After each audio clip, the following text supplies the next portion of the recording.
ആരും ഗ്രഹിക്കുന്നില്ല. അവൻ ആത്മാവിനാൽ പ്രചോദിതനായി രഹസ്യങ്ങളെക്കുറിച്ച് സംസാരിക്കുന്നു. നേരെ മറിച്ച് പ്രവചിക്കുന്നവൻ മനുഷ്യരോട് സംസാരിക്കുന്നു. അത് പ്രോത്സാഹനത്തിനും. അടുത്ത വാക്കിവിടെ, ഭാഷാവരത്തോടെ സംസാരിക്കുന്നവൻ തനിക്ക് തന്നെ അഭിവൃദ്ധി കൈവരുത്തുന്നു. പ്രവചിക്കുന്നവനാകട്ടെ സഭയ്ക്കും. തിരിച്ചറിഞ്ഞല്ലോ? ഇനി അത് വിശദീകരിക്കേണ്ട ആവശ്യമില്ലല്ലോ. വളരെ വ്യക്തമായിട്ടാണ് പൗലോസ്ലീഹ പറഞ്ഞിരിക്കുന്നത്. അതുകൊണ്ട് ഇവിടെ ഒരു പ്രവചന വരത്തിനായി തീഷ്ണതയോടെ പ്രാർത്ഥിക്കണം. എന്തിനു വേണ്ടിയാണെന്ന് പറഞ്ഞത്? അവരുടെ ഉത്കർഷത്തിനും പ്രോത്സാഹനത്തിനും ആശ്വാസത്തിനും ഉപകരിക്കുന്നു. ഇത് മൂന്നും ഉണ്ടാകുന്നുണ്ടോ എന്ന് മാത്രം നമ്മളൊന്ന് നോക്കിയേക്കാം. ഈ പ്രവചനമൊക്കെ നടത്തി കഴിയുമ്പോൾ മറ്റുള്ളവർക്ക് അസ്വസ്ഥതയാണോ? ചില ഗ്രൂപ്പിൽ വന്നിരിക്കുമ്പോഴല്ലോ, ഇതുപോലെയുള്ള ഗ്രൂപ്പുകൾ ഇവിടെ തന്നെ വന്നിട്ടുണ്ട്. ശരിക്കും നമുക്ക് സങ്കടം തോന്നും. ചിലരുടെ പ്രവചനമൊക്കെ കേട്ടിട്ടുണ്ട്, ഗ്രൂപ്പിനെ അങ്ങോട്ട് ഇടിച്ച് താഴ്ത്തിയിട്ട് ഭൂമിക്കടിയിലേക്ക് താത്തുന്ന പോലെ തോന്നും. കാരണം വെറുതെ മനുഷ്യന് ചിലരുടെ ചിന്ത ഇങ്ങനെ അസ്വസ്ഥത സൃഷ്ടിച്ചാലേ അത് പ്രവചനമാവുള്ളൂ. വെറുതെയാണ്. അങ്ങനെ ഒരു അസ്വസ്ഥത ഉണ്ടാകും. ഇപ്പോൾ ഞാൻ ചെയ്യുന്ന കൃത്യങ്ങൾ പാപകരമാണ്, മോശമായ മ്ലേച്ഛതകളാണ്, മാറ്റം വരുത്തേണ്ടത് കേൾക്കുമ്പോൾ നമുക്കൊരു അസ്വസ്ഥത ഉണ്ടാകും. അതുണ്ടായിക്കോട്ടെ. അല്ലാതെ ഒരു ഗ്രൂപ്പ് വന്നിരിക്കുമ്പോൾ ചിലരുടെ പ്രവചനം കേട്ടാൽ മുഴുവൻ നെഗറ്റീവായിട്ട് മാത്രമേ ഉള്ളൂ. ഒരിക്കലും ഒരു പ്രോത്സാഹനത്തിനോ. ഇപ്പോൾ ഈ സഹോദരൻ പേരിന് ജെറീഷിനോട് പ്രാർത്ഥിക്കുമ്പോൾ ചിലപ്പോൾ ഉണ്ടാകാം ചില താക്കീത് കൊടുക്കേണ്ടി വരും. പ്രവചനപരമായിട്ട് കിട്ടും. ചിലപ്പോൾ ഈ പോകുന്ന പോക്ക് ശരിയല്ല എന്ന് പറയേണ്ടി വരും. അത് ചിലപ്പോൾ സന്ദേശം പ്രവചനമായിട്ട് ചിലപ്പോൾ വരാം. അത് മനസ്സിലാക്കാൻ പറ്റും. പക്ഷെ അത് കേൾക്കുമ്പോൾ ജെറീഷിന് തന്നെ തിരിച്ചറിയും ഈ പോക്ക് ശരിയല്ല. അപ്പോൾ ജെറീഷിനുള്ളിലുണ്ട് ചില കാര്യങ്ങൾ. അത് തന്നെയായിരിക്കാം ചിലപ്പോൾ അത് വരുന്നത്. പക്ഷേ ഇല്ലാതെ എപ്പോഴും പറയാം ജെറീഷിൻ്റെ ജീവിതം ഇങ്ങനെ പോയാൽ പേടിക്കരുതേ ഇവരെന്ന് പറഞ്ഞിട്ട്, ഇങ്ങനെ പോയാൽ അപകടമാണ്, നാളെ വീട്ടിൽ അങ്ങനെ സംഭവിക്കും, ഇങ്ങനെ സംഭവിക്കും. ഒരു 10 സന്ദേശം ഞാൻ പറയുന്ന 10ഉം ഇങ്ങനെ ഒരു നെഗറ്റീവായിട്ടും ഭീഷണിപ്പെടുത്തുന്നതാണെങ്കിൽ സ്വസ്ഥതയായിരിക്കും ഇത് കഴിഞ്ഞ് പോകുമ്പോൾ.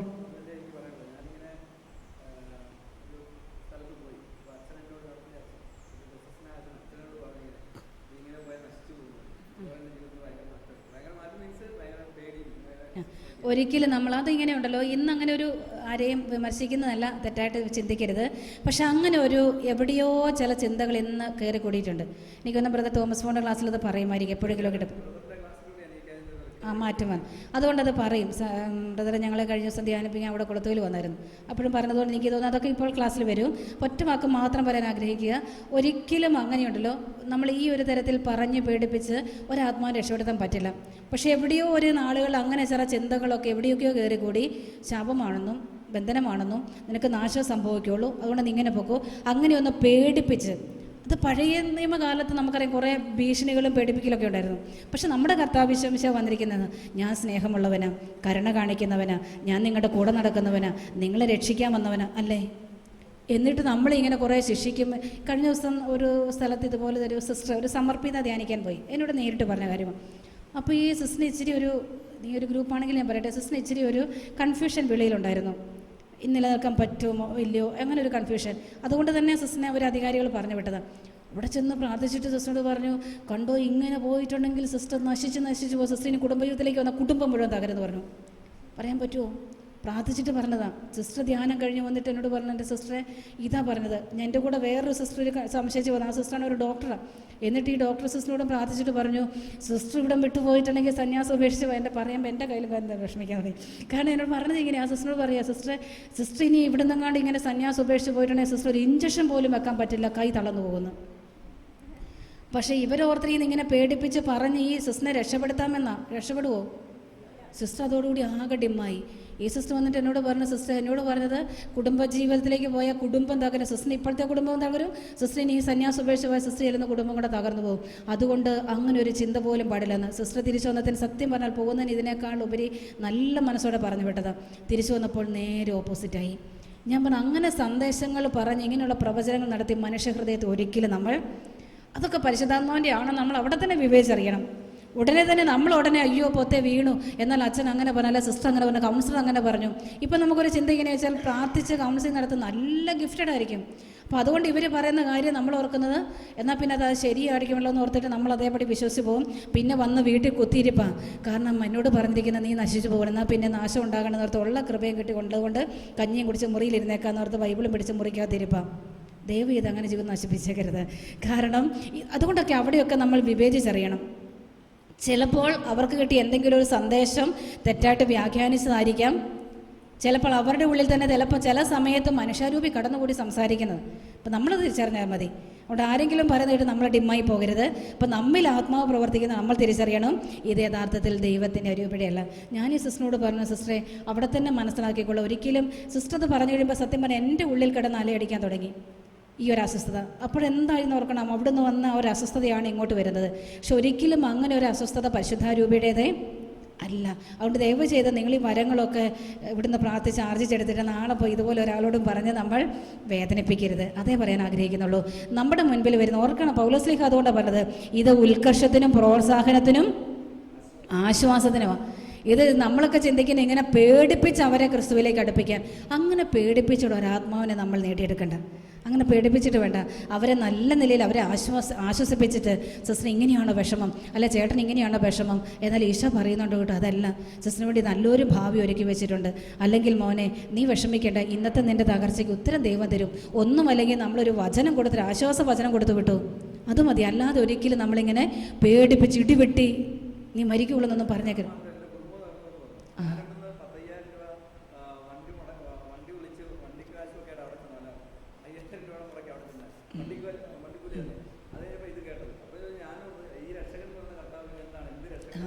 അപ്പോൾ അതുകൊണ്ടാണ് ഞാൻ നേരത്തെ തുടക്കത്തിൽ ഒരു അനുഭവം പറഞ്ഞില്ല, ഒരു ചേട്ടൻ്റെ പറഞ്ഞാൽ നിങ്ങളൊക്കെ കള്ളത്തരവാന്നൊക്കെ പറഞ്ഞാൽ അതുകൊണ്ട്.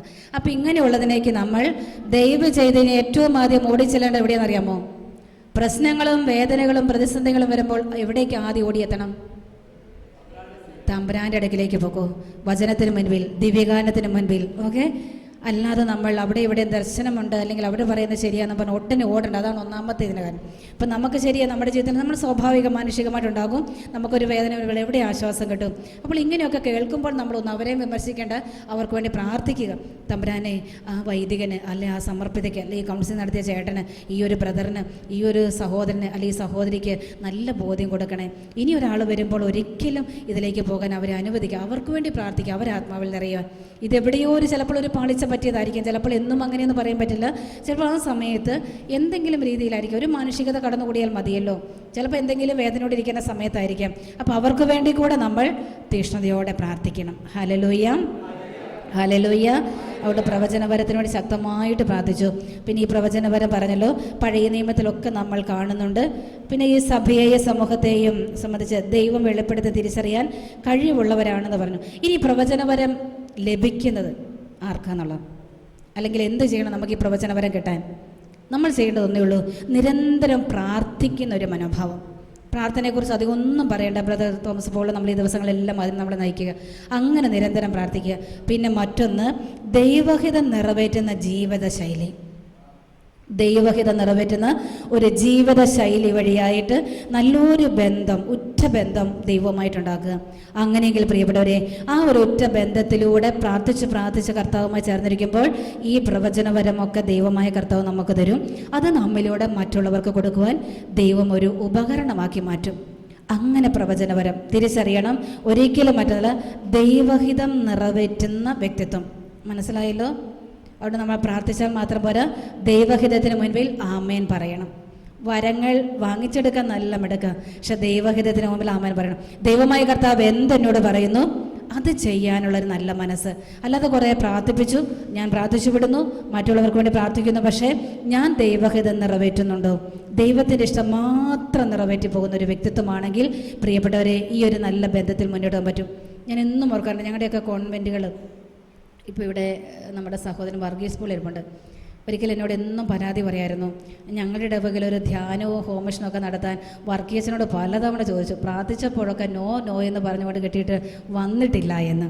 അപ്പം ഞാൻ പറയാറുണ്ട്, ഇതെന്തെന്ന് ചോദിച്ചാൽ ദൈവത്തിൻ്റെ സമയമായിട്ടില്ല, പ്രാർത്ഥിച്ചിട്ടേ അച്ഛന് തീരുമാനം എടുക്കുള്ളൂ.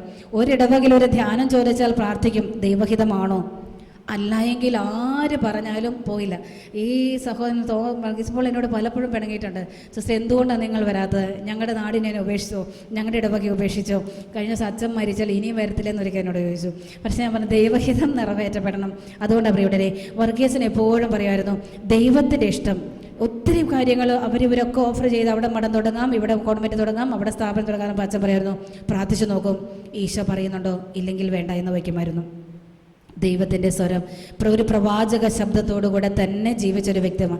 പക്ഷേ അച്ഛൻ്റെ ജീവിതം ഞാൻ നോക്കി കണ്ടിട്ടുണ്ട്, എപ്പോഴും ദൈവവുമായിട്ട് നല്ലൊരു ബന്ധം, ഒരു പാലം പണിയണം കർത്താവുമായിട്ട്. ആ പാലത്തിലൂടെ നമ്മൾ കർത്താവുമായിട്ട് മുന്നോട്ട് അങ്ങോട്ടും ഇങ്ങോട്ടും പോകാൻ വരാൻ പ്രിയപ്പെട്ട അതാണ് പ്രാർത്ഥന. ഈ വരങ്ങളെല്ലാം വളർന്നു വരണമെങ്കിൽ ഈ ഒരു ബന്ധം നമുക്ക് വേണം, പ്രത്യേകിച്ച് ദൈവത്തിൻ്റെ ഇഷ്ടം നിറവേറ്റി മുൻപോട്ട് പോകുവാൻ. പിന്നെ ഒരു കാര്യം മാത്രം ഓർക്കണം, യോഹന്നാൻ ശ്ലീഹായുടെ 1-ാം ലേഖനം 4-ാം അധ്യായം 11-ാമത്തെ വാക്യത്തിൽ പറയുന്നുണ്ടല്ലോ, പെട്ടെന്ന് എടുക്കാമോ? 1 യോഹന്നാൻ 4:11. അവിടെയാണ് ഈ നേരത്തെ പറഞ്ഞതുപോലെ സഹോദരന്മാരുടെയൊക്കെ സംശയം ഉദിക്കുന്ന അവിടെയാണ് വ്യാജപ്രവാചകന്മാരും പ്രത്യക്ഷപ്പെടാം. തിരിച്ചറിയണം, പ്രവാചകന്മാരുടെ ജീവിതവും പ്രധാനപ്പെട്ടത്. അതുകൊണ്ട് വ്യക്തിയുടെ സമൂഹത്തിനെയും ആത്മരക്ഷയ്ക്ക് ഉപകരിക്കുന്ന സന്ദേശങ്ങളാണ് സാധാരണ നമുക്ക് ലഭിക്കുന്നത്. സാധാരണ അതിലൂടെയാണ് സന്ദേശം ലഭിക്കുന്നത്. അതിന് ഉപകരണപ്രദമല്ലാത്തതെല്ലാം നമ്മൾ തിരിച്ചറിയണം എവിടെ നിന്നാണ് വരുന്നത്. 1 യോഹന്നാൻ 4:11.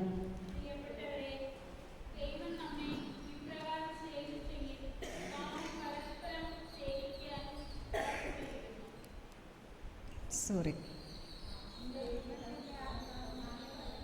4:11.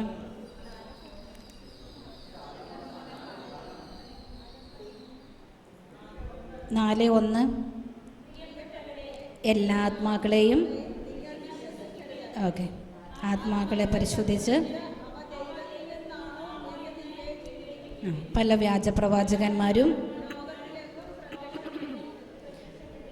ഈ വചനം നമ്മൾ മനസ്സിലൊന്ന് സൂക്ഷിച്ചേക്കുക. അപ്പോൾ അവിടെ ഒരു പ്രവാചകനുണ്ട്, ഇവിടെ ഒരു പ്രവാചകനുണ്ട്, നമ്മൾ ഓടേണ്ട. ഇത് ദൈവത്തിൽ നിന്നുള്ളതാണോ? എല്ലാ ആത്മാക്കളെയും നിങ്ങൾ വിശ്വസിക്കരുത്. ആത്മാക്കളെ പരിശോധിച്ച് ദൈവത്തിൽ നിന്നാണോ എന്ന് വിവേചിക്കുവാൻ പല വ്യാജപ്രവാചകന്മാരും ലോകത്തിലെങ്ങും പ്രത്യക്ഷപ്പെട്ടിരിക്കുന്നു. അതുകൊണ്ട് ഇവിടെ ഇത് വളരെ പ്രധാനപ്പെട്ട തിരിച്ചറിയണേ. എല്ലാം വിവേചിച്ചറിഞ്ഞിട്ട് മാത്രമേ നമ്മൾ പിന്നാലെ ഓടാവൂ. ഇല്ലെങ്കിൽ പല അബദ്ധങ്ങളും ഇതുപോലുള്ള വേദന നിറഞ്ഞ അനുഭവങ്ങൾ ഉണ്ടാകുന്നുണ്ട്. അതുകൊണ്ട് വളരെ വ്യക്തമായിട്ട് വീണ്ടും വീണ്ടും ഓർമ്മപ്പെടുത്തുകയാണ്, വിവേചിച്ചറിഞ്ഞതിന് ശേഷം മാത്രമേ നമ്മൾ ഇങ്ങനെയുള്ള കാര്യങ്ങളിലേക്ക് പോകാവൂ. ഇങ്ങനെയുള്ള വ്യക്തികൾ ചിലപ്പോൾ അവർക്കും അപകടങ്ങൾ സംഭവിക്കാം, അബദ്ധങ്ങൾ സംഭവിക്കാം. എന്തെല്ലാം കാര്യങ്ങൾ. നാളുകൾക്ക് മുൻപ് ഇവിടെ തന്നെ ഇതുപോലൊരു കൗൺസിലിംഗ് കോഴ്സ് എന്ന് പറയുന്നില്ല, ഇതുപോലെ ഒരു ട്രെയിനിങ് പോലെ നടത്തിയപ്പോൾ ഒരു ചേച്ചി വന്ന് സങ്കടത്തോടെ, ഞാൻ ഇന്നും ഓർക്കുന്നു, ഈ പുറത്ത് ഇവിടെ ഒരു ചെറിയ ഗ്രൂപ്പ് ഞങ്ങൾ ഒരുമിച്ച് ഓടിന്ന് പ്രാർത്ഥിച്ചതാണ് വർഷങ്ങൾക്ക് മുമ്പ്. പക്ഷേ ആ ചേച്ചി പറഞ്ഞൊരു വാക്ക് ഞാൻ ഇടയ്ക്കിടയ്ക്ക് ഓർക്കും. ഈ വരങ്ങളെക്കുറിച്ചൊക്കെ പറയുമ്പോൾ അതെൻ്റെ മനസ്സിൽ വരുന്ന ഒരു കാര്യമാണ്. ഈ ചേച്ചി വളരെ സങ്കടത്തോടെ, രോഗിയെ നിരന്തര രോഗാവസ്ഥയിൽ. എന്തെന്ന് ചോദിച്ചാൽ ചേച്ചിയുടെ ഒരു കൊച്ച് ആത്മഹത്യ ചെയ്ത നാളുകൾക്ക് മുൻപ് 5-ാം ക്ലാസ്സിൽ പഠിക്കുമ്പോൾ. അവൻ പെട്ടെന്ന് എന്തോ കാരണത്ത് നിസ്സാര പ്രശ്നത്തിന് പേരിലായിരുന്നു അവൻ മരിച്ചു. നമുക്കറിയാം ഒരു അമ്മയുടെ ദുഃഖം എന്തായിരിക്കും. അമ്മ അങ്ങനെ അതിൻ്റെ അന്ന് മുതലേ ഈ അമ്മ ഇതിങ്ങനെ ഓർത്തോർത്ത് ചിന്തിച്ച് അമ്മ രോഗിയെ മാറി. പക്ഷെ അങ്ങനെ നാളുകൾക്ക് ശേഷം അവിടെ ഒരു ടീം ധ്യാനിപ്പിക്കാൻ ചെന്ന ടീം അവിടെ പ്രാർത്ഥിച്ച ഒരു സഹോദരൻ പറഞ്ഞു, ചേച്ചി ഇതിന് പരിഹാരമായിട്ട് ചേച്ചി ചെയ്യേണ്ട കുറേ കാര്യങ്ങൾ ഓർക്കണേ. നമുക്ക് കിട്ടുന്ന സന്ദേശങ്ങൾ പോകുന്നതും പ്രവചനങ്ങളൊക്കെ പോകുന്ന വഴികൾ. എന്നിട്ട് ഈ ചേച്ചിയോട് പറഞ്ഞു, ചേച്ചിയുടെ കുഞ്ഞിങ്ങനെയൊക്കെ മരിച്ചില്ലേ, അതുകൊണ്ടൊക്കെയാണ് ഇനി ആത്മാവ് രക്ഷപ്പെട്ടിട്ടില്ല, അതുകൊണ്ടൊക്കെയാണ് ചേച്ചിയുടെ രോഗാവസ്ഥകളൊക്കെ വരുന്നത്. ഇനി അതിനെ രക്ഷപ്പെടുത്താൻ ഈ കുഞ്ഞിന് വേണ്ടി ചെയ്യേണ്ടത്, പരിഹാരം ചെയ്യേണ്ടത് അറിയാമോ? 101 കുർബാന ചൊല്ലിക്കണം. ഇവിടെ വെച്ച് നടന്നതാണ്. 101 കുർബാന ചൊല്ലിക്കണം. അതും പോരാഞ്ഞിട്ട് ഒരരളിക്ക എന്ന് പറഞ്ഞ സംഭവം അറിയാലോ, എത്ര വില എന്നറിയോ? 25,000-30,000 രൂപ കൊടുത്തിട്ട് അവർ അരളിക്കാൻ മേടിക്കുന്നത്. എന്നിട്ട് പറഞ്ഞു അങ്ങനെ ഒരു അരളിക്കാൻ മേടിച്ചു കൊടുക്കണം. ഇനി എവിടെ കൊടുക്കണമെന്ന് ഓർത്ത് സംശയിക്കേണ്ട. ഇനി അങ്ങനെ ഉണ്ടെങ്കിൽ ഞങ്ങളുടെ ധ്യാന സെൻ്ററിൽ കൊടുത്തൊരു സഹോദരൻ പറഞ്ഞതാണ്, ധ്യാന സെൻ്റർ ശുശ്രൂഷ ചെയ്യാൻ വന്ന ആരാന്ന് ചോദിച്ചിട്ട് ചേച്ചി എന്നോട് പറഞ്ഞിട്ടില്ല. ഞാൻ പോകുന്നവരെയും ചോദിച്ചു ഏത് ടീമാണ്, അങ്ങനെ എന്തെങ്കിലും ഉണ്ടെങ്കിൽ ഇനി നമ്മുടെ വല്ലവരും ആണെങ്കിലും ഒന്ന് അന്വേഷിക്കണമല്ലോ. അപ്പോൾ ചേച്ചി അത് വ്യക്തമായിട്ട് പറഞ്ഞില്ല. ചേച്ചി എന്നിട്ട് എന്താ ചെയ്തതെന്ന് ചോദിച്ചാൽ, ഈ ധ്യാനമൊക്കെ കഴിഞ്ഞ് 2 ദിവസം കഴിഞ്ഞപ്പോൾ ആകെയുള്ളത് നമുക്ക് സങ്കടം വരും. ഒരു താലിമാല മാത്രമേ ഈ ചേച്ചിക്കുള്ളത്. ഈ താലിമാല കൊടുത്തതിന് ശേഷം പൈസയുമായിട്ട് വികാരി അച്ഛൻ്റെ തീർന്നു പോലും. അച്ഛനോട് പറഞ്ഞ് ഇത്രയും കുർബാന ചൊല്ലിക്കണം. അച്ഛൻ്റെ കണ്ണ് തള്ളി, ചേച്ചി എവിടെ നിന്ന് ഈ പൈസ എന്താ ഇപ്പോൾ പറഞ്ഞ് എൻ്റെ താലിമാല വിറ്റിട്ടാണ് ഞാൻ വരുന്നത്. പ്രാർത്ഥിച്ചപ്പോൾ ഈ ചേട്ടൻ പറഞ്ഞു 101 കുർബാന ചൊല്ലിക്കണമെന്ന്. എൻ്റെ കുഞ്ഞ് സ്വർഗത്തിൽ പോയിട്ടില്ല, അതുകൊണ്ടാണ് എൻ്റെ ഈ രോഗം, അത് മാറാൻ വേണ്ടി 101 കുർബാന. അത് കഴിഞ്ഞിട്ട് അച്ഛനോട് പറഞ്ഞാച്ചാൽ ഇങ്ങനെ ഒരു സംഭവം മേടിച്ചിട്ടില്ല. പിന്നെ ചേച്ചി ഇവിടെ വരുമ്പോൾ തന്നെ ആകെ നിരാശ കൊണ്ടാണ് വന്നിരിക്കുന്നത്. എന്തെന്ന് ചോദിച്ചപ്പോൾ ഈ അരളിക്കാൻ മേടിച്ചു കൊടുക്കാൻ പറ്റില്ല. ചേച്ചിയുടെ മനസ്സിലൊരു കുറ്റബോധം. കുർബാന ചൊല്ലിച്ചു, പക്ഷേ അരളിക്കാൻ മേടിച്ചു കൊടുക്കില്ല. ഇനി അതുകൊണ്ടാണോ എൻ്റെ രോഗം മാറാത്തത്? ഈ ഒരു ചിന്ത ഇങ്ങനെ മനസ്സിനെ അത് മുഴുവൻ ഇങ്ങനെ മനസ്സിൽ കയറി വന്നതിന് വേണ്ടി വീണ്ടും ചേച്ചി രോഗാവസ്ഥയിൽ എത്തിച്ചേർന്നു. അങ്ങനെ നിരാശപ്പെട്ടിരിക്കുന്ന സമയത്താണ് ഇവിടെ വരുന്നത്. ഞങ്ങളുടെ പിന്നെ അച്ഛൻ്റെ അടുത്തൊക്കെ വിട്ടു. അന്ന് ധ്യാനത്തിനൊക്കെ സഹായിച്ചു, വൈദികൻ്റെ അടുക്കൽ വിട്ട് പ്രാർത്ഥിച്ചൊക്കെ സമാധാനത്തോടെ പറഞ്ഞു വിട്ടു. പ്രിയപ്പെട്ടവരെ തിരിച്ചറിയണേ, ചേച്ചിയുടെ മനസ്സിലെ കുറ്റബോധം പ്രാർത്ഥിച്ചിട്ട് പറഞ്ഞിട്ടില്ലല്ലോ. ഇങ്ങനെയുള്ള കുറേ വ്യാജ പ്രവാചകർ എന്തെങ്കിലുമൊക്കെ സന്ദേശങ്ങൾ പറയും. അതുകൊണ്ട് പ്രിയപ്പെട്ട സഹോദരങ്ങളെ, രണ്ട് കാര്യം നമ്മൾ ശ്രദ്ധിക്കണം. ഒന്ന്, നമ്മൾ പറയാനായിട്ട് പോകരുത്. രണ്ടിങ്ങനെ പറയുമ്പോൾ വിവേചിച്ചറിയണം ഇതേതാ രൂപിയ, അതുകൂടെ തിരിച്ചറിഞ്ഞിട്ടേ പോകാവൂ. Hallelujah, hallelujah. 1 യോഹന്നാൻ 4:1 മറക്കരുത്. എല്ലാ വ്യാജ പ്രവാചകനും ഇറങ്ങിയിട്ടുണ്ട്, വ്യക്തമായിട്ട് അറിഞ്ഞിട്ടേ ഉള്ളൂ. പക്ഷെ പ്രിയപ്പെട്ടവരെ, ദൈവമായ കർത്താവ് നമ്മളെ അതിനൊരു ഉപകരണമാക്കി ഒരു പ്രവാചക ശബ്ദത്തോടെ കർത്താവിൻ്റെ സന്ദേശം അറിയിക്കുവാൻ ദൈവം നമ്മളെ ഒരുക്കുന്നുണ്ടെങ്കിൽ പ്രിയപ്പെട്ടവരെ, സമർപ്പണം നടത്തണം. വേണ്ടേ? വേണം കേട്ടോ. നന്മയും തിന്മയൊക്കെ തിരിച്ചറിഞ്ഞ് ഇന്ന് ഈ കാലഘട്ടത്തിൽ കർത്താവ് എന്നിലൂടെ പല കാര്യങ്ങളും ചെയ്യുവാൻ പങ്കുവയ്ക്കാൻ ആഗ്രഹിക്കുന്നുണ്ടാവും. അതുകൊണ്ട് ഞാനൊന്ന് വിധേയപ്പെടണം. ഈ പ്രവചന വരത്തിനു വേണ്ടി തീഷ്ണതയോടെ പ്രാർത്ഥിക്കാനാണ് പൗലോസ്ലീഹൻ. ഇത്രമാത്രം പറഞ്ഞിരിക്കുന്ന മറ്റൊരു വരവുമില്ല, അല്ല? പൗലോസ്ലീഹൻ പറഞ്ഞില്ലേ, തീഷ്ണതയോടെ നിങ്ങൾ പ്രാർത്ഥിക്കണം. ഭാഷാവരം കിട്ടിയിട്ടുള്ളവരും പ്രവചനവരത്തിന് വേണ്ടി തീഷ്ണ, ഭാഷാവരത്തിന് പ്രാർത്ഥിക്കാനേ പറഞ്ഞിട്ടുള്ളൂ, മറ്റു വരങ്ങൾക്ക് വേണ്ടി പ്രാർത്ഥിച്ചു. പക്ഷേ പ്രവചനവരത്തിന് വേണ്ടി തീഷ്ണതയോടെ പ്രാർത്ഥിക്കണം. അതുകൊണ്ട് പ്രിയപ്പെട്ട സഹോദരങ്ങളെ, നമുക്ക് എഴുന്നേറ്റ് നിൽക്കാം. ഈ പ്രവചന വര ലഭിക്കുവാൻ വേണ്ടി തീഷ്ണതയോടെന്ന് പ്രാർത്ഥിച്ച പുസ്തകമൊക്കെ താഴെ വെച്ച് ഒന്ന് ഫ്രീ ആയിട്ട് നിൽക്കുക.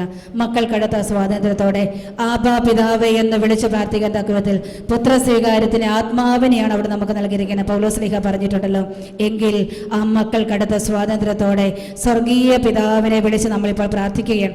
പ്രവചനവരം, ദൈവത്തിൻ്റെ സന്ദേശം ദൈവമക്കൾക്ക് അവരുടേതായ ഭാഷയിൽ എത്തിച്ചു കൊടുക്കുവാൻ ദൈവത്തിൻ്റെ അരൂപി തരുന്ന ഈ ദാനമാണ്. അതുകൊണ്ട് പ്രിയപ്പെട്ടവരെ, അവിടെ ഒരു അപകടമുണ്ടാകാതെ പ്രവാചകർക്ക് ദൈവത്തിൻ്റെ മനസ്സും ഉദ്ദേശവും ദൈവം വെളിപ്പെടുത്തി കൊടുത്തുവെങ്കിൽ ഇന്ന് ഈ നാളുകളിൽ ദൈവം എന്നെ അതിനെ തിരഞ്ഞെടുക്കുന്നുണ്ടെങ്കിൽ ആമേൻ പറയാൻ പറ്റട്ടെ.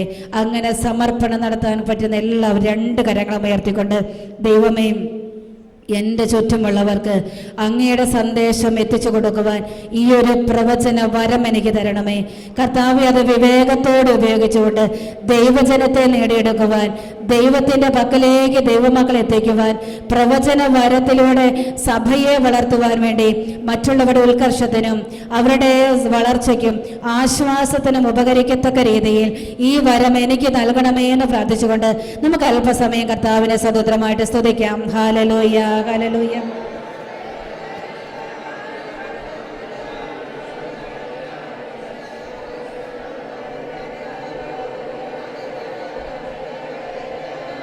യേശുവേ നന്ദി, ദൈവമേ നന്ദി, നന്ദി, നന്ദി, നന്ദി.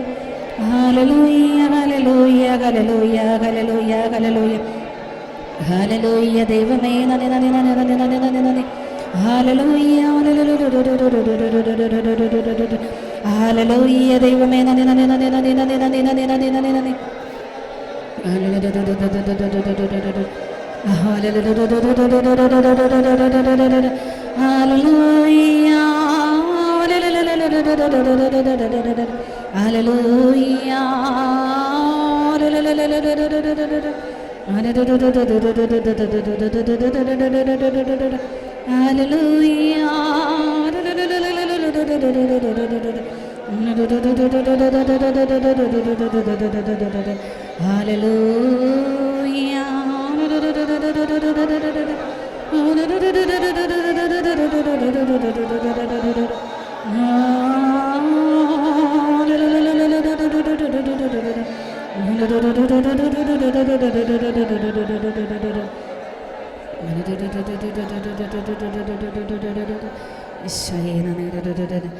ഭാഷാവരത്തിൽ സ്തുതിച്ചുകൊണ്ട് തമ്പുരാൻ എന്തെങ്കിലും ഒക്കെ വെളിപ്പെടുത്തലുകൾ തരുന്നുണ്ടെങ്കിൽ അത് മാത്രം ശ്രദ്ധിക്കാം.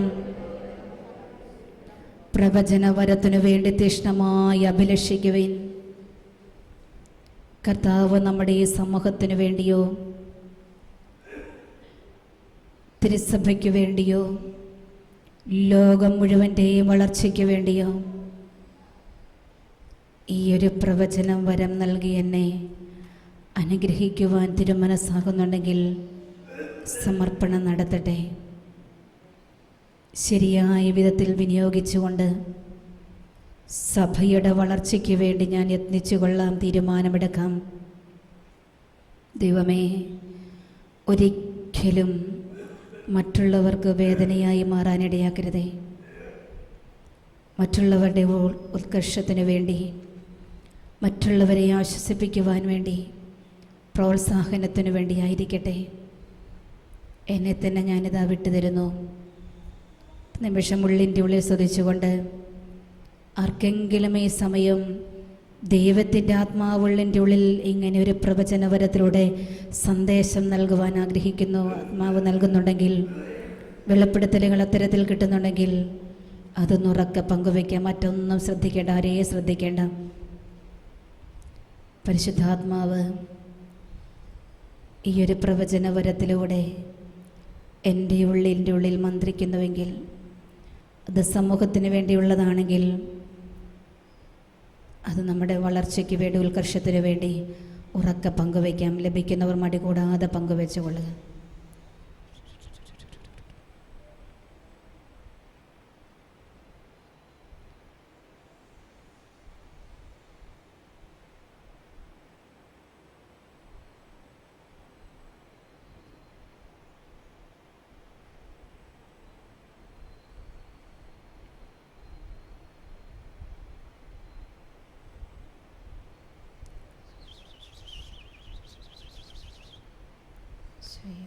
എല്ലാവരും ഉള്ളിൻ്റെ ഉള്ളിൽ ഭാഷാപരമുള്ളവരെ സ്വന്തമായി ഭാഷാപരത്തിൽ തന്നെ സ്തുതിച്ച് പ്രാർത്ഥിക്കുന്നു.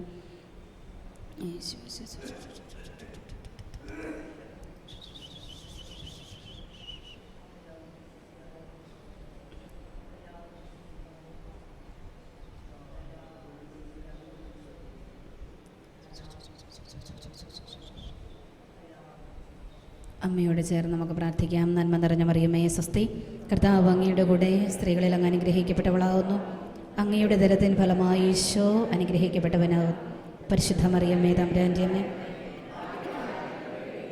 ഇപ്പോഴും ഞങ്ങളുടെ മരണസമയത്തും തമ്പുരാനോട് അപേക്ഷിക്കണമേ. ആമേൻ. Praise the Lord. ഹല്ലേലൂയ. ഇനിയുള്ള സമയങ്ങൾ നമ്മൾ പ്രാർത്ഥന മടുത്തോ? 10 മിനിറ്റ് കഴിഞ്ഞിട്ട് വിട്ടാൽ പോരെ? 1 മണിക്കല്ലേ ഇരിക്കാം. ജസ്റ്റ് അടുത്തൊരു വരം കൂടെ പറഞ്ഞിട്ട് പെട്ടെന്ന് നിർത്തിക്കൊള്ളാം. മടുത്താൽ ശരിയാകില്ല, ആരംഭിച്ചതല്ലേ ഉള്ളൂ അല്ലേ? നമ്മുടെ ശുശ്രൂഷകൾ ആരംഭിക്കുന്നതേ ഉള്ളൂ, അതുകൊണ്ട് മടുത്താൽ ശരിയാകില്ലല്ലോ. അടുത്ത രണ്ടാമത്തെ ഗണം ഏതെന്നാണ് പറഞ്ഞത്? ഒന്നാമത്തെ ഗണം 3 പറഞ്ഞു തീർന്നല്ലോ, സംശയമൊന്നുമില്ലല്ലോ. ഭാഷാവരം, വ്യാഖ്യാനവരം, പ്രവചനവരം. അടുത്ത രണ്ടാമത്തെ ഗണമാണ് ഭൗതിക വരങ്ങൾ, ഇൻ്റലക്ച്വൽ ഗിഫ്റ്റ്സ്. അതിൽ തന്നെ 3 വരങ്ങളുണ്ടെന്ന് പറഞ്ഞു. ഏതൊക്കെയാ? ജ്ഞാനം, അറിവ്, വിവേചനം. അപ്പോൾ ഈ ഭൗതിക വരങ്ങൾ എന്ന് വെച്ചാൽ എന്താ? എന്തോ? ബുദ്ധിപരമായിട്ടുള്ളത്. അതിൻ്റെ ഒരു മറുവാക്കം ഇത്രയേ ഉള്ളൂ. മനുഷ്യൻ്റെ സ്വാഭാവിക ബുദ്ധിയെ ദൈവാരൂപി പ്രകാശിപ്പിക്കുന്നത് വഴി പ്രകടമാകുന്ന ദാനങ്ങൾ. അതായത് മനുഷ്യൻ്റെ സ്വാഭാവിക ബുദ്ധി, അത് നമ്മുടെയൊക്കെ സ്വാഭാവിക ബുദ്ധിയെ ദൈവാരൂപി പ്രകാശിപ്പിക്കുന്നത് വഴി പ്രകടമാകുന്ന ദാനങ്ങളാണ്. അപ്പോൾ ഏതൊക്കെയാണെന്ന് വരങ്ങളൂടെ കടന്നു വരുമ്പോൾ മനസ്സിലാക്കാനായിട്ട് പറ്റും. ഇതും സമൂഹത്തിന് സേവനം ചെയ്യുവാൻ വേണ്ടി വ്യക്തിക്ക് നൽകപ്പെടുന്ന വരങ്ങളാണ്. തിരിച്ചറിയണേ, ഇത് സമൂഹത്തിന് വേണ്ടി മാത്രമാണ്. അപ്പം ഇത് 3 വരങ്ങൾ പറഞ്ഞല്ലോ: ജ്ഞാനം, അറിവ്, വിവേചനം. എന്തോ? മനുഷ്യൻ്റെ സ്വാഭാവിക ബുദ്ധിയെ ദൈവാരൂപി പ്രകാശിപ്പിക്കുന്നത് വഴി. അപ്പം നമ്മുടെ സ്വാഭാവിക ബുദ്ധി ഉണ്ട്, അത് ദൈവാരൂപി പ്രകാശിപ്പിക്കാൻ അതുവഴിയായിട്ട് നമുക്ക് ലഭിക്കുന്ന ദാനങ്ങളാണ് ശരിക്കും പറഞ്ഞാൽ ഈ ഭൗതിക വരങ്ങൾ. നമ്മുടെ മാനുഷികമായിട്ടുള്ള ബുദ്ധി അവിടെ ദൈവത്തിൻ്റെ അരൂപി ഏറ്റെടുത്ത് പ്രവർത്തിച്ച് ദൈവാരൂപിയുടെ നമ്മുടെ ബുദ്ധിയിലൂടെ തന്നെയാണ് അറിവ്, ജ്ഞാനം, വിവേചനം 3 മതി. അപ്പം അങ്ങനെ ഇത് ദൈവാരൂപി ഏറ്റെടുത്ത് പ്രവർത്തിക്കുകയാണ് പിന്നീട്. അപ്പോൾ ഇതിന് മറ്റൊരു വാക്കൂടെ പറയാം, അതായത് റെവലേഷൻ ഗിഫ്റ്റ്സ് നമ്മൾ കേട്ടിട്ടുണ്ടാകും. റെവലേഷൻ, വെളിപാട് വരങ്ങളെന്ന് പറയാം. അതായത് അതിസ്വാഭാവികമായി ദൈവം വെളിപ്പെടുന്ന അറിവ് ഉൾക്കൊള്ളുന്ന കാര്യങ്ങൾ അതിസ്വാഭാവികമാണ്. അതുകൊണ്ടാണ് ജ്ഞാനം, അറിവ്, വിവേചനം അതിസ്വാഭാവികമായിട്ട് ദൈവം വെളിപ്പെടുന്ന അറിവ് ഉൾക്കൊള്ളുന്നത് കൊണ്ടാണ് ഇതിനെ വെളിപാട് വരങ്ങൾ അല്ലെങ്കിൽ റെവലേഷൻ ഗിഫ്റ്റ് എന്നുകൂടെ പറയാറുണ്ട്. വെളിപാട് വരങ്ങൾ, റെവലേഷൻ ഗിഫ്റ്റ്സ്. ജസ്റ്റ് ഒന്ന് ഓർത്തിരുന്നാൽ മതി. അതിലൊന്നാമത്തേത് എന്ന് പറയാം, ജ്ഞാനത്തിൻ്റെ വചനം പറഞ്ഞു. മറ്റൊന്നേതായിരുന്നു? അറിവ്. നിങ്ങളിപ്പോൾ കിട്ടാൻ ആഗ്രഹിക്കുന്ന വരം ഏതായിരിക്കാം? ജ്ഞാനം, അറിവ്, എല്ലാം കിട്ടണമെന്ന് അറിയാം. എങ്കിൽ പോലും കൂടുതൽ ആൾക്കാരും ആഗ്രഹിക്കുന്ന ഒരു കാര്യം ഇതാണ്, കണ്ണടച്ചാൽ ഉടനെ അത് തന്നെ ദർശനം കിട്ടുക എന്നുള്ളതാണ് അല്ലേ. ഇവിടേക്കും മറ്റു വരങ്ങളൊക്കെ പറയുമ്പോൾ ചിലരുടെയൊക്കെ മുഖത്തിനൊരു മ്ലാനതയുണ്ട്. കഴിഞ്ഞ ഒരു ധ്യാനത്തിന് ഇങ്ങനെ വരങ്ങളെക്കുറിച്ചെല്ലാം പറഞ്ഞു, ഓരോ വരവും കിട്ടേണ്ട ഒരു ആഗ്രഹം കൈവൊക്കെ ചോദിച്ചു. അപ്പോൾ ഒരു ചേട്ടൻ മാത്രം കൈവൊക്കുന്നില്ല. ലാസ്റ്റ് ഞാൻ ചോദിച്ചു, രോഗശാന്തി വരം കിട്ടാൻ ആഗ്രഹം. ഈ ചേട്ടൻ ചാടി കൈവക്കി, വേറെ ഒന്നിനും മനുഷ്യൻ ബാക്കി 7 വരെ 8 പറഞ്ഞിട്ട് ഒരുമില്ല. അപ്പോൾ ഈ രോഗശാന്തി വരത്തോണ്ട് കൈവക്കാൻ പറഞ്ഞപ്പോൾ ഈ ചേട്ടൻ ആദ്യം കൈവക്കി. അപ്പോൾ ക്ലാസ് കഴിഞ്ഞ് പുറത്തിറങ്ങിയപ്പോൾ ഞാൻ ചോദിച്ചു, ഈ രോഗശാന്തി വരത്തോട് ഇത്രയൊരു പ്രതിപത്തി എന്താണെന്ന്. അപ്പോൾ അദ്ദേഹം പറയാം, സിസ്റ്റർ 12 വർഷമായി എൻ്റെ ഭാര്യ തളർന്നു കിടക്കുകയാണ്, എനിക്ക് വരം കിട്ടിയാൽ ഇനിയെങ്കിലും ഒന്ന് പ്രാർത്ഥിച്ച് അവൾ സൗഖ്യപ്പെട്ടാൽ ഞങ്ങൾക്ക് ഒരുമിച്ച് പോയി പണിയെടുക്കാമല്ലോ. ചികിത്സിച്ച് എല്ലാം നഷ്ടപ്പെട്ടു, ആകെ ഒരു ചെറ്റക്കൂടൽ മാത്രമേ ഉള്ളൂ. ഇനി എന്നാൽ പിന്നെ ബാക്കി പലരും പ്രാവശ്യം കിട്ടിയില്ല, എനിക്ക് വരം കിട്ടിയാൽ ഞാൻ തന്നെ കൈവച്ച് അവളെ ഒന്ന് എഴുന്നേൽപ്പിച്ചാൽ ഞങ്ങൾക്ക് 2 പേർക്കും കൂടെ ഒരുമിച്ച് പണിയെടുത്ത് നഷ്ടപ്പെട്ടതെല്ലാം ഒന്ന് വീണ്ടെടുക്കാമല്ലോ എന്നുള്ള ചെറിയൊരു ആഗ്രഹം എന്നല്ല. അതുകൊണ്ട് ഈ മനുഷ്യന് രോഗശാന്തി വരത്തെക്കുറിച്ച് പറയുമ്പോൾ അയാളുടെ കണ്ണൊക്കെ ഇങ്ങനെ തെളിയുമായിരുന്നു, ബൾബ് പോലെ. കാരണം എങ്ങനെ ഇത് കിട്ടുന്നതെന്ന് ഓർത്തത്. അപ്പോൾ നമുക്ക് ഓരോരുത്തരുടെ മുഖം കാണുമ്പോൾ അറിയാം ഏത് വരം കിട്ടാനാണ് നമ്മൾ ആഗ്രഹിക്കുന്നത്. പക്ഷേ ആഗ്രഹിച്ചോ, നിങ്ങൾക്ക് മിക്കവർക്കും ഒരാഗ്രഹമാണ് ദർശനം എന്ന് പറയുന്നത് ശരിക്കും പറഞ്ഞാൽ ഒരു വരമല്ല. അറിവിൻ്റെ വരത്തിൽ ഒരു ഭാഗം മാത്രമാണ് ഈ ദർശനം. ചിലർ പറയും ദർശനവരം എന്ന് പറഞ്ഞാൽ അറിവിൻ്റെ വരം പല രീതിയിൽ നമുക്ക് കിട്ടും, അതിലൊരു ഭാഗം മാത്രമാണ് ദർശനം. അത്രയേ ഉള്ളൂ. അപ്പോൾ അതേക്കുറിച്ച് ആദ്യമേ തന്നെ പറയാം. ജ്ഞാനം കിട്ടുന്നതിന് മുമ്പായിട്ട് നിങ്ങൾക്ക് വേണമെന്ന് ഇപ്പോൾ ആഗ്രഹിക്കുന്ന നിങ്ങളുടെ മനസ്സിൽ കിടക്കുന്ന ഒരാഗ്രഹവും ഈ അറിവിൻ്റെ വരമാണ്. ചോറിനാൻ പോകുന്നതിന് മുൻപ് തന്നെ പറഞ്ഞിട്ട് പോയാൽ പോകുന്ന വഴി നമുക്ക് പ്രത്യേകിച്ച് പ്രാർത്ഥിച്ചുകൊണ്ട് പോകാമല്ലോ. അതുകൊണ്ട് ഈ അറിവിൻ്റെ വരം അത് ഇത്ര മാത്രമേ ഉള്ളൂ.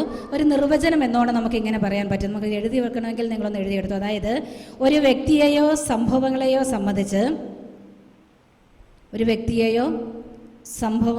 സംബന്ധിച്ച്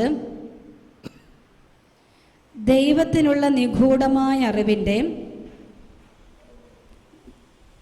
ചെറിയൊരംശം വെളിപ്പെടുത്തി കിട്ടുന്നതാണ് ഇതാണ്. വ്യക്തിയെയോ സംഭവങ്ങളെയോ സംബന്ധിച്ച്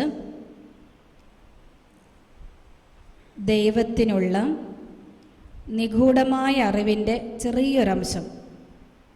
ദൈവം എല്ലാം അറിയുന്നവനല്ലേ, അവിടുത്തെ അറിവിൻ്റെ ചെറിയൊരംശം ഒന്നുമാകില്ല കേട്ടോ. പക്ഷേ ചിലർക്കൊരു ധാരണയുണ്ട്, ഇത് കിട്ടിക്കഴിഞ്ഞാൽ പിന്നെ എനിക്ക് ദൈവത്തേക്കാൾ എനിക്ക് എല്ലാം അറിയാമെന്നുള്ള മട്ടില്ല ഇപ്പോൾ നടക്കുന്നത്. അല്ല, ചെറിയൊരംശം മാത്രം നമുക്ക് വെളിപ്പെടുത്തി തരികയാണ്. ഇത്രയും മനുഷ്യന് വെളിപ്പെടുത്തി കൊടുത്താൽ ദൈവത്തിൻ്റെ അറിവ് എന്തായിരിക്കും? കിട്ടിയില്ലേ? വ്യക്തിയെയോ സംഭവങ്ങളെയോ സംബന്ധിച്ച് ദൈവത്തിനുള്ള നിഗൂഢമായ അറിവിൻ്റെ ചെറിയ ഒരംശം വെളിപ്പെടുത്തി കിട്ടുന്നതാണ് ഈ ദാനം.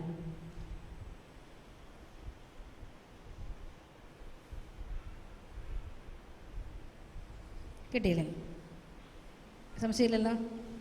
ഇനി മനുഷ്യൻ്റെ സ്വാഭാവിക പരിശ്രമത്താൽ അല്ലാതെ തിരിച്ചറിയണേ, അവൻ്റെ ഭൂതകാല, ഭാവികാല, വർത്തമാനകാലം ഇതെല്ലാം മറ്റുള്ളവരെ സഹായിക്കാൻ വേണ്ടി നമുക്ക് വെളിപ്പെടുത്തി തരും. തിരിച്ചറിയണേ, അതായത് മനുഷ്യൻ്റെ സ്വാഭാവിക പരിശ്രമത്താൽ അല്ലാതെ തന്നെ ഒരു വ്യക്തിയുടെ ജീവിതത്തിൽ ഭൂതകാലത്തിലേക്കും ഭാവി കാലത്തിലേക്കും വർത്തമാന കാലത്തിലേക്കും കടന്നു വരുവാൻ അവനെ സഹായിക്കാൻ, അങ്ങനെ കടന്നു വന്ന് അവനെ സഹായിക്കാൻ വേണ്ടി. അല്ലാതെ ചിലർക്ക് ഇങ്ങനെ ഒരു വിഷമമുണ്ട്, ചില വ്യക്തികൾ അടുക്കില്ല. പ്രത്യേകിച്ച് ഞാൻ കണ്ടിട്ടുണ്ട്, ഇപ്പോൾ കോൺവെൻറ്റിലൊക്കെ ചേരുന്ന കുഞ്ഞുങ്ങൾ, ഇപ്പോൾ 10ാം ക്ലാസ് അല്ലെ +1 +2 അല്ലെങ്കിൽ ഡിഗ്രി ഒക്കെ കഴിഞ്ഞവരായിരിക്കും കോൺവെൻറ്റിലൊക്കെ ചേരുന്നത്. പല കുഞ്ഞുങ്ങളെ ഞാൻ കണ്ടിട്ടുണ്ട്, ശ്രദ്ധിച്ചിട്ടുണ്ട്, വർഷങ്ങളായിട്ട് കാണുന്ന കാര്യം. ഇപ്പോൾ അവർക്ക് ജീവിതത്തിൽ എന്തെങ്കിലുമൊക്കെ ചിലപ്പോൾ ചിലത് ഒളിച്ചു വെച്ച പിള്ളേർ കാണും. ഇപ്പോൾ വേദനിപ്പിക്കുന്ന ചില അനുഭവങ്ങളുടെ കടന്നുപോയാൽ വീട്ടിലെ ചില പറയാൻ ആഗ്രഹം കാണില്ല, അവർക്കൊരു പേടിയാണ്. ചില കുഞ്ഞുങ്ങൾ പച്ചയ്ക്ക് പറയും, സിസ്റ്ററെ അടുത്ത് വരാൻ പേടിയാണ്, ഇനി പഴയ വല്ല അനുഭവം കണ്ടുപിടിച്ച സിസ്റ്റർ എന്നെ മഠത്തിൽ നിന്ന് തിരിച്ചു വിട്ടാലോ എന്ന് ഓർത്തിട്ടാണ്. അതുകൊണ്ട് തന്നെ പിള്ളേരടുക്കില്ല. ഇപ്പം അങ്ങനെ കുറേ കുഞ്ഞുങ്ങളെ കാണാം. ചില വ്യക്തികൾ പറയാറുണ്ട്, പണ്ട് കുഴപ്പമില്ലായിരുന്നു, ഇപ്പോൾ പേടിയാണ്, കാരണം നിങ്ങൾ ഇനി എല്ലാം കണ്ടുപിടിച്ചെങ്കിലോ എന്നൊരു പേടി.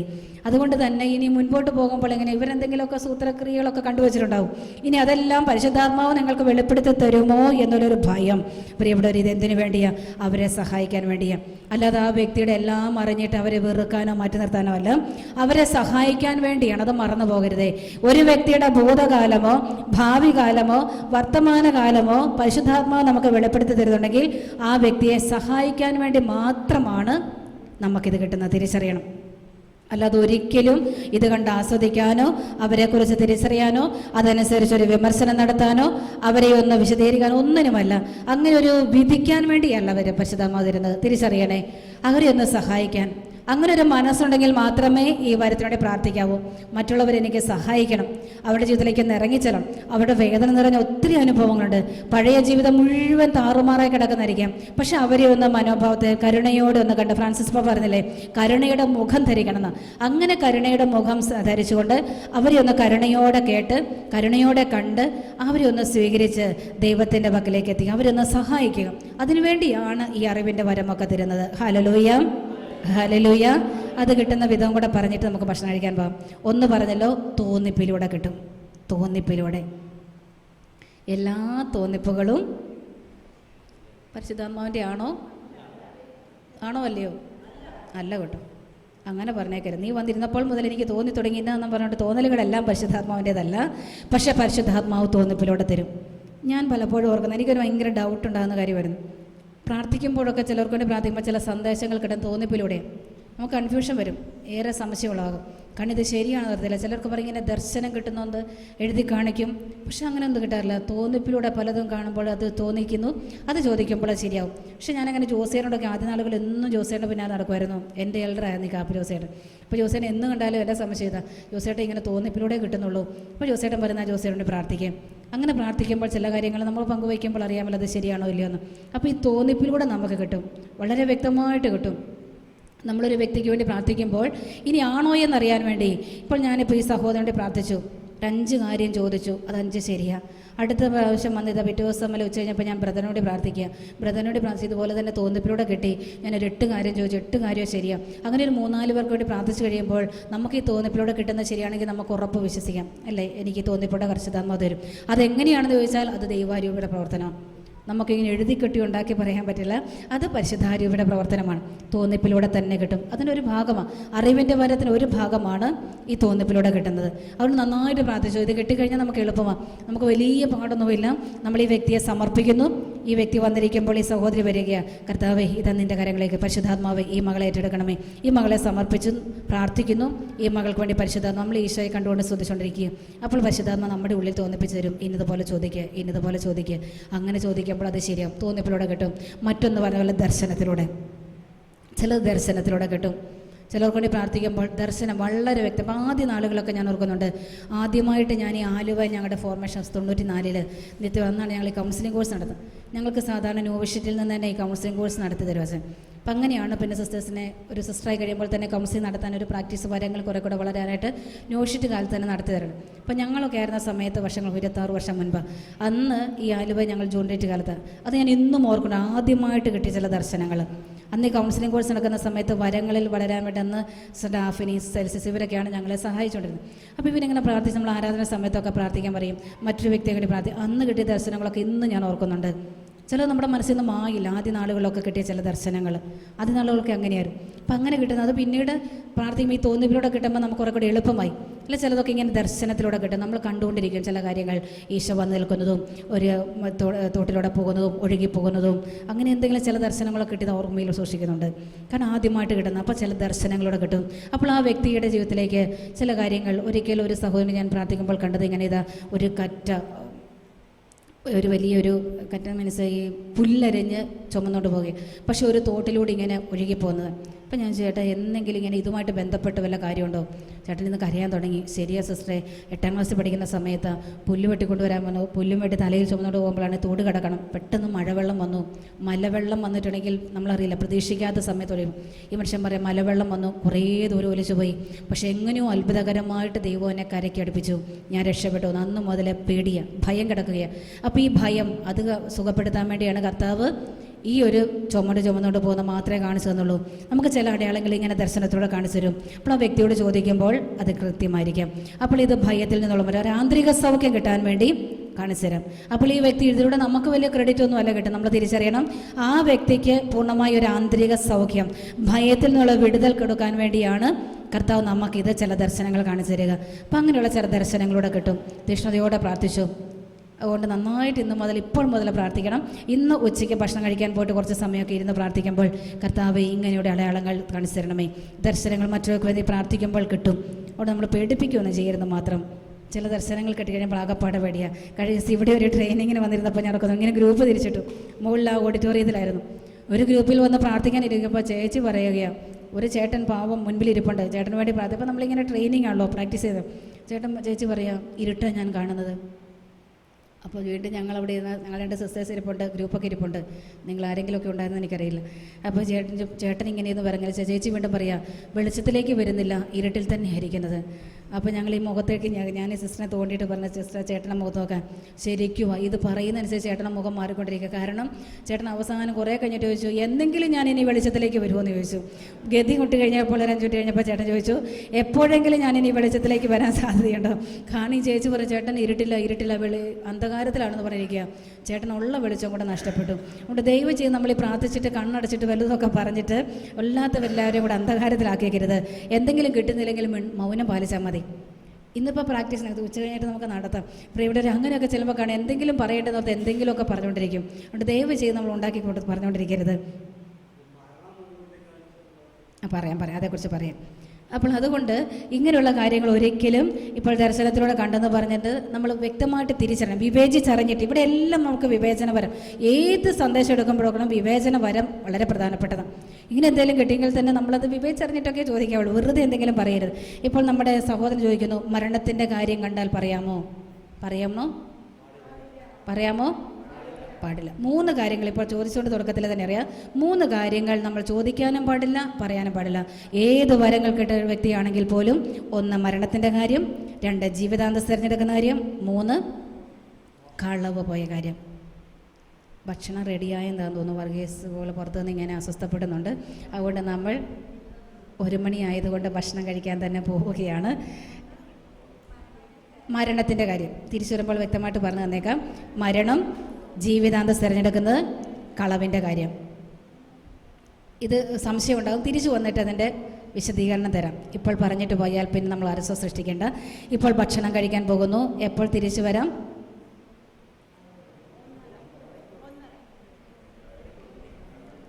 1:45, 1:30, 1:45, 2 എന്നാൽ 1:45. ഇത്രയും സമയം തരുന്ന എന്തിനാണെന്ന് ചോദിച്ചാൽ, ഭക്ഷണം കഴിച്ച് നിവർന്ന് അവിടുന്ന് പുറത്ത് മുഴുവൻ നേരം കിടന്നുറങ്ങി വിശ്രമിക്കാതെ കർത്താവിൻ്റെ അടുക്കൽ പോയിരുന്ന് സ്വസ്ഥമായിട്ട് അല്പസമയം ഇരുന്ന് പ്രാർത്ഥിക്കണം. ഇനി ഒരു തീരുമാനമെടുത്തിട്ട് ഇവിടുന്ന് പോകാവൂ. തിരിച്ചു വരുന്നവരെയുള്ള സമയം ഞാൻ